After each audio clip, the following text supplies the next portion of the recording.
This is Gessel Sated Podcast. This show is for 14 plus disclaimer. All said on this show is opinions and should not be taken as facts to reference. Enjoy the show. Please like and subscribe.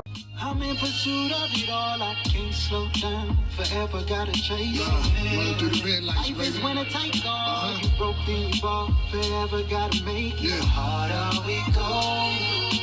I get closer to making my vision. All right. We're on. Check one. 1, 2, 3 in the place to be. I'm your host, Adam L. This is the podcast Got So Sad. And my co-host to the right and left of me is... Sick cuz the governor. Juan Bizzle, what's up? What's good? Yes, sir. Man, look, I was just talking to Quan, right? Man, because, matter of fact, how the weather is, you know what I'm saying, where you at, Gov? Back home. Well, I mean home, like, back in the, you know. Maryland. No, not too bad. It's sunny. It's not as hot as it's been. It's not like... Okay. It's raining where we at, so Okay. Like I said, we got a whole lot of stuff over there across seas. And right now we're in VA, so trying to figure out how I'm gonna, do the same thing here. If not, I probably have to start from scratch, but all over again. But wow. You know what I'm saying? But hopefully be back soon. But man, Paul was just speaking like we was looking at some of the views when we was on the couch when before we was doing the Zoom thing. Yeah. And the views went up. And is this a good word to use? Perception? Perception is big. You know what I'm saying? It means a lot. So if you notice, we were more comfortable in our pocket. The setting was right. So I want to get back to that. But once we start settling in back in the States, and we start filming again, I'm trying to figure out how do we bring you in the fold as far as like camera, because I know that you're in the state over from us. You know what I'm saying? And how do we bring you in? Like, let's say we have a camera set up, right? Right. And how do we put you in there? Like, you know what I'm saying? We have you like on a TV screen or whatever the case may be. I don't know. Trying to figure that out. Okay. Because I know you don't. I know that in your calling card to travel 3 hours away from Maryland. You never know. You know what I mean? Yeah, never know.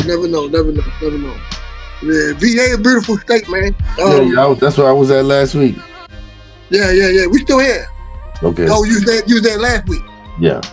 Oh yeah. You was telling me something about condolences, man. Yeah, I would do. Yeah. Funeral. Mm-hmm. First aunt, second aunt, your mother's sister. My father's sister. Oh, okay. Yeah, prayers go out, man. I don't know your pops, but We used to go down there like every summer.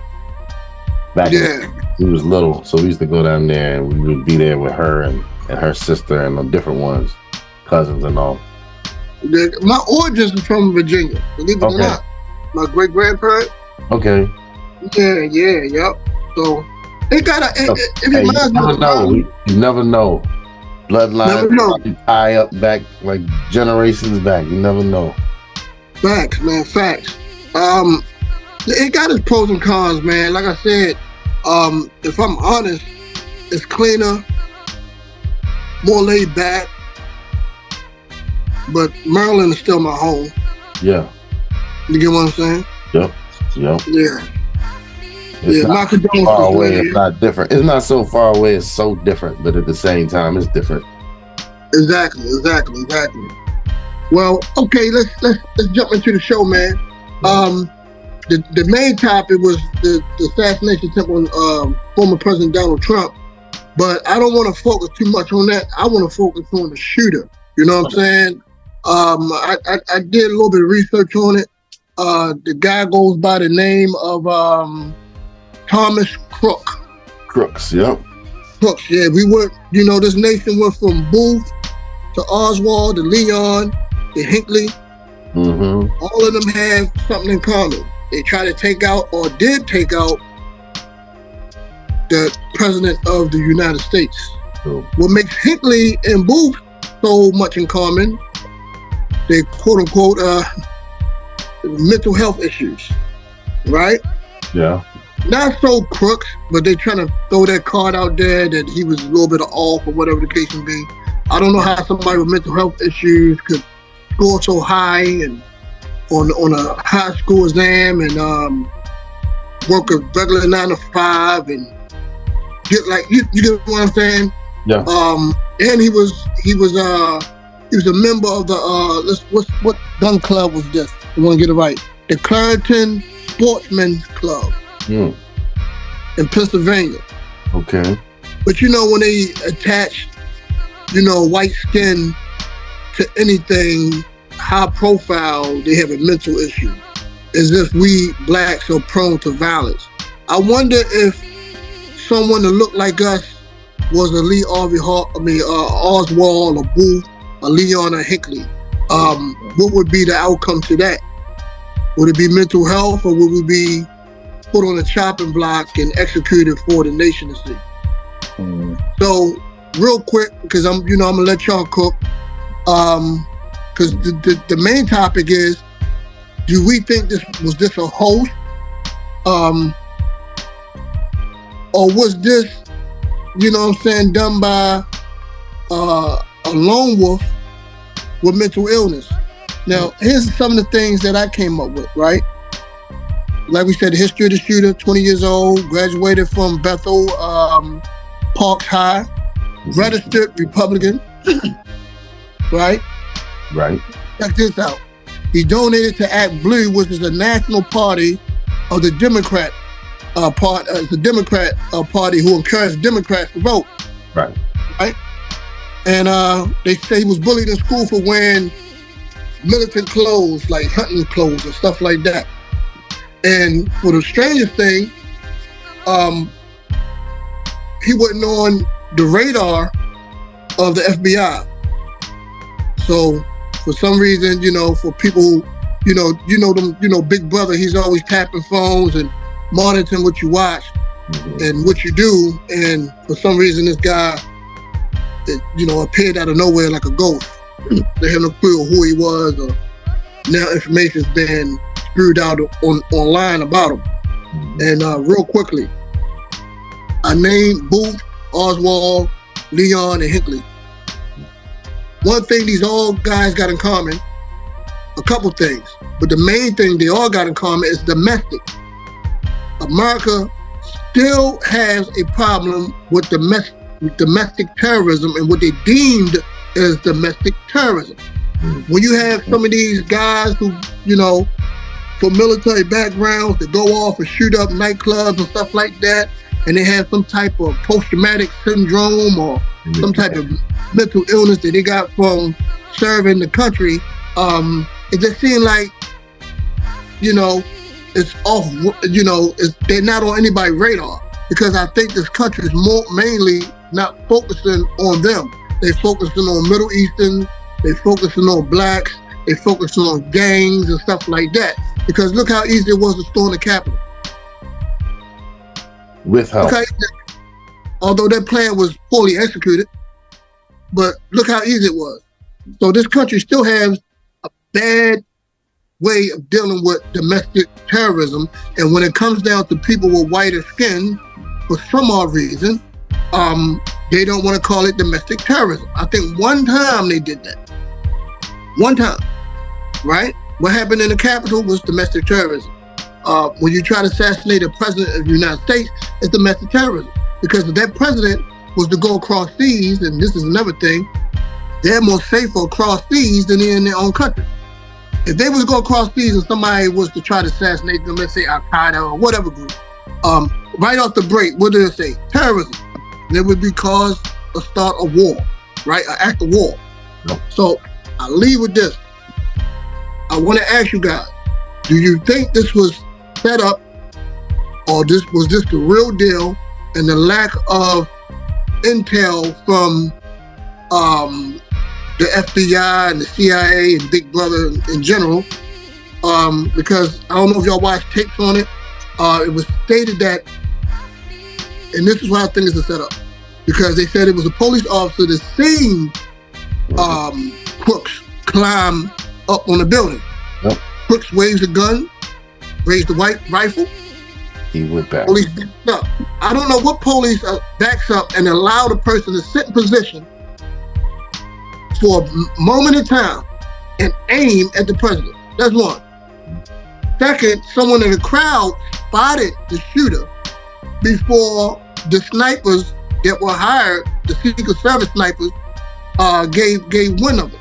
They said, "Good." If you look at the tape, it says, "He has a gun. He has a gun. He has a gun."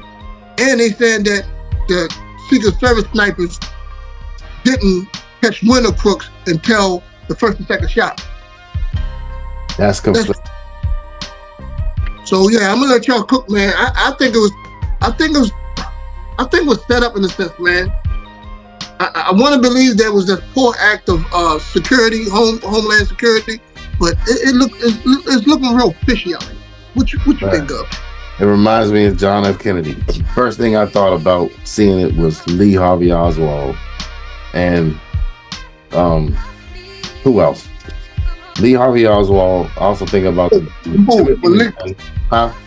Harvey Oswald for Lee Harvey Oswald for John F. Kennedy, right? You also had, Timothy McVeigh. That was the Oklahoma City bombing. Yeah. And then you had the Unabomber. Each of these guys almost is like as if it was kind of like there's some rumor to say that you wouldn't be surprised to find out that it was like some CIA involvement type of a deal. Because you know, like the way it was with Lee Harvey Oswald. Suspiciously, this guy didn't really have the story that ran at the time was he was just by himself, and he had somehow pulled off the impossible shot like that to get him like that. Then over time, after the records are unsealed, you start to see that there's a bit of a CIA involvement, attachment with him. I would not be surprised to find out, say 10, 20 years from now, when they finally unseal everything, I wouldn't be surprised to find something rogue like that has happened here too.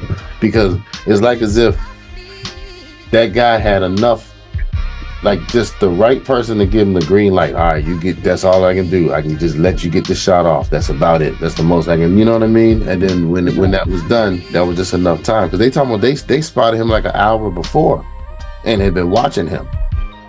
I didn't know that. Yeah, that's what another report I was seeing. Like they had seen like about 60 minutes or so before, like people over there videoing, and then when like 10 minutes before, that's when the crowd around the side of the building, hey, he's over there's somebody up there. There's somebody up there with a gun. There's somebody up there. Come, go get him. Go get him. Go. Next thing you know, when the shots go off, and it's funny watching when the shots go off. It's like the dude that was the sniper had already knew which way to go already. You know what I mean? Exactly. Also, real quick too, Gov, you said he was spotted moments before, but what about the police who spotted him and he pointed the gun to the police? Yeah, I saw that one too, yep. Common sense with the police, he should be investigated. That's especially because a police is going to do two things. By their nature, it's going to be a gun, it's going to be a standoff. Right. By their nature, they get on the phone signaling backup. Right, that doesn't help. That didn't make no sense. Yep. So what do you think, Gov? You think it was like a host? You think I would, if it was a hoax, I don't know. I wouldn't know if that's a dangerous game. That's a dangerous hoax. Like that's real live bullets. I just missed me by a little and it'd be enough. I don't know. That's kind of risky because it's one thing to want to be the president. I'm not going to die to get there. You know what I mean? There's no guarantee how you going to get me to come back to actually be. So exactly. Either that's crazy or that's just stupid. You know what I mean? And because it was like a headshot. It wasn't like he got shot in the arm, leg, or shoulder. Right. You know what I'm saying? Exactly. That's crazy. Exactly. What you think, Juan Bizzle?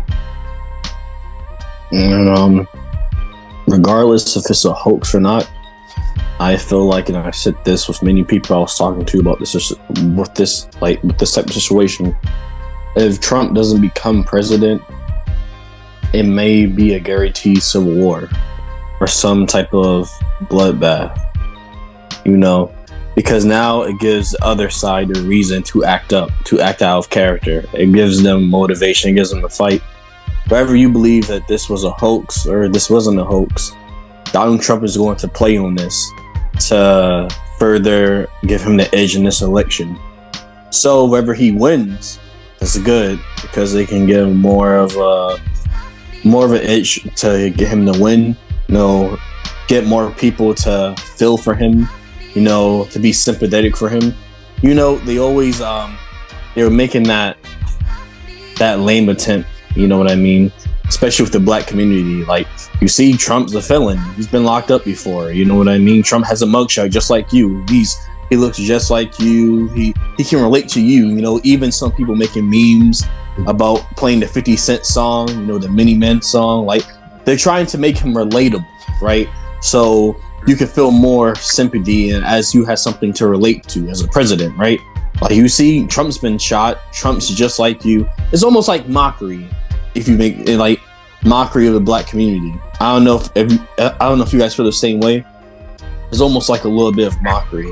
Why I'm feeling that from? I wouldn't say that, because I think they pulled that stunt with with Bill Clinton. Remember, Gov? He smoked and never. He inhaled. Inhale though, and it's funny. Yeah. It's funny that now that you're making that parallel, it makes a lot of sense, because they made the parallel with Bill Clinton in the same way when he got accused of that. Oh, he smoked. Of course, that's what the fellas do. And there was the other thing when it came to the whole thing with Monica Lewinsky. Like, come on now, he's just as much as we are. He's as real as we are. That's what they were trying to make it seem like this our thing. And it's funny that you're making that parallel now that you're making this parallel with Trump when it comes to the felony convictions, and then now this. It's like they can also. It's like his team can almost generate that same type of energy, like the same way that it was like back then, like the same way, like drawn from like the whole 50 Cent thing, and just like as if they could take that whole negative connotation that the whole black community would feel when it came to that. Now they can capitalize on it, act like, oh, we can take that feeling, like as if, like, I don't know, like say back in the Jesse Jackson days when he was running, right? And that's when, like, say the black community was heavy into the church, right? So they would take a lot of things, like say the music stylistics, the styles of the music, the way that the preachers would preach back then, that cadence thing that they would do, and they was able to take that and incorporate that in with the politics, and able to just sway the people to just go right along with it. You see what I mean? So I think it's the same thing that they're able to do. That they're able to they capitalizing on that same type of an energy, that motion that made hip hop grow. You see what I mean? They want to take some of that energy and use that for their campaign. That's kind of what it seems like. Yeah, make it relatable. Like, Trump from these streets out here. You know what I'm saying? He they raided his house. Which is all these things to make it relatable, stereotypical things to a Rico black charges. Come on now. Yep. He freed his boys out of jail. Right. He got, you know what I'm saying? Now he got shot. You know what I'm saying? So, like that's like all the street cred. How do you get it? Boom. You got to get that. That's like he's just checking off the boxes. Exactly. That's crazy, man. And like Bill Clinton, we all know his history with him and his wife. They was never for the black people. So that's just my opinion. Yeah, but this wraps up this episode of Guess How Sad, man.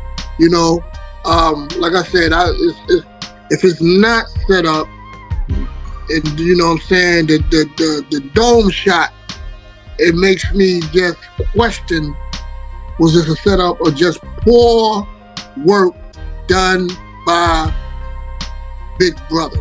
Poor work done by, you know what I'm saying, the domestic terrorist squad. Right. You know what I'm saying? Security runs that.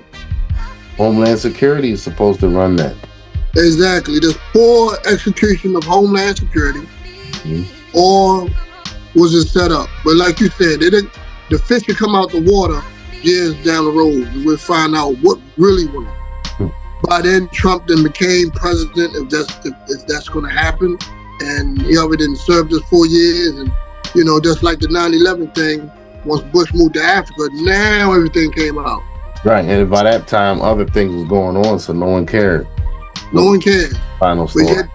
But yet they can get a political prisoner from the Panthers, something that happened 40 years ago,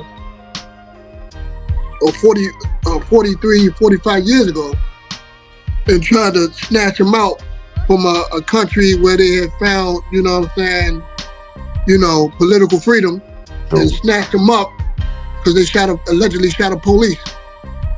But, you know, a quote-unquote president of the United States could commit a war crime or do something detrimental on a high scale and move to Africa and chill. Basically, yeah. It works. It's the way it works. Yep. And this in the episode of Guess How Sad. Oh yeah, one more thing. Please like, subscribe. Yeah. The thing is, you know what? I think you sent me something too not too long ago, right? You sent me some music, and when I pressed on it, it said I had to subscribe to that particular YouTube, right? And I'm thinking that a lot of people don't have YouTube app. Okay. That may be the case where they can't leave comments and likes. I'm thinking that. You get what I'm saying? But you know, anyway, like, subscribe, share, you know, so we get these views up and we can start selling merchandise and stuff like that. You know what I'm saying? You know what I'm saying? This operation, this podcast don't move out to people. So I just want to make that clear. And God, where can they find you at too, man? Check me on Instagram at Governor's Mansion, GUVNASMANSION. And Quan Bizzle, where can they find you at? Because I know you heavy on TikTok these days. You can find me on TikTok at Quan You're Funny or MC.Mandela, and that's all. That's what's up. All right, man. This episode of Guess I'll Say. I'm your host, Adam Mills. To the right, left of me is... That's it, cuz the governor. Quan Bizzle, what's up? What's good? And up next will be the Eminem review. We'll catch y'all later. Peace.